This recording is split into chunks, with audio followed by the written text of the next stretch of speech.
أعوذ بالله من الشيطان الرجيم. بسم الله الرحمن الرحيم. إذا وقعت الواقعة ليس لوقعتها كاذبة خافضة رافعة. إذا رجت الأرض رجا وبست الجبال بسا فكانت هباء منبثا. وكنتم أزواجا ثلاثة فأصحاب الميمنة ما أصحاب الميمنة وأصحاب المشأمة ما أصحاب المشأمة. والسابقون السابقون أولئك المقربون في جنات النعيم. ثلة من الأولين وقليل من الآخرين على سرر موضونة متكئين عليها متقابلين. يطوف عليهم ولدان مخلدون بأكواب وأباريق وكأس من معين لا يصدعون عنها ولا ينزفون. وفاكهة مما يتخيرون ولحم طير مما يشتهون. وحور عين كأمثال اللؤلؤ المكنون جزاء بما كانوا يعملون. لا يسمعون فيها لغوا ولا تأثيما إلا قيلا سلاما سلاما. وأصحاب اليمين ما أصحاب اليمين في سدر مخضود وطلح منضود وظل ممدود وماء مسكوب وفاكهة كثيرة لا مقطوعة ولا ممنوعة وفرش مرفوعة. إنا أنشأناهن إنشاء فجعلناهن أبكارا عربا أترابا لأصحاب اليمين. ثلة من الأولين وثلة من الآخرين. وأصحاب الشمال ما أصحاب الشمال في سموم وحميم وظل من يحموم لا بارد ولا كريم. إنهم كانوا قبل ذلك مترفين وكانوا يصرون على الحنث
نشاء لجعلناه حطاما فظلتم تفكهون إنا لمغرمون بل نحن محرومون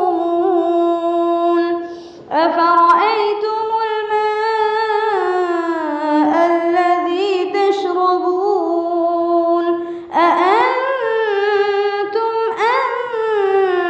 أنزلتموه من المزن أم نحن المنزلون لو نشاء جعلناه أجاجا فلولا تشكرون أفرأيتم النار التي تورون أأنتم أنشأتم شجرتها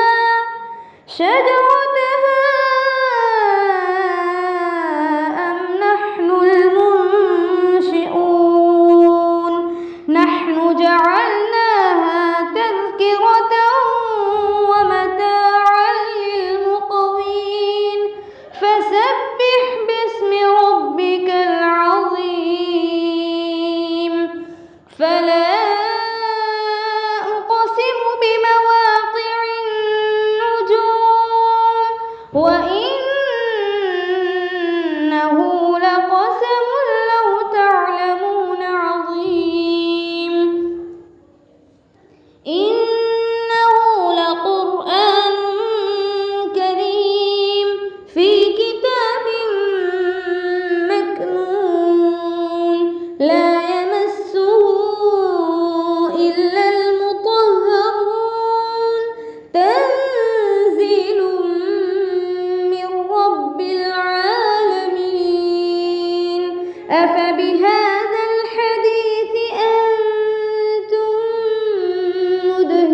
مدهنون وتجعلون رزقكم أنكم تكذبون فلولا إذا بلغت الحلقوم وأنتم حينئذ تنظرون ونحن أقرب إليه منكم ولكن لا تبصرون فلولا إن كنتم غير مدينين ترجعونها إن كنتم صادقين فأما إن كان من المقربين فروح وريحان وجنة نعيم وأما إن كان من أصحاب اليمين فسلام لك من أصحاب اليمين وأما إن كان من المكذبين الضالين فنزل من حميم وتصلية جحيم إن هذا لهو حق اليقين فسبح باسم ربك العظيم صدق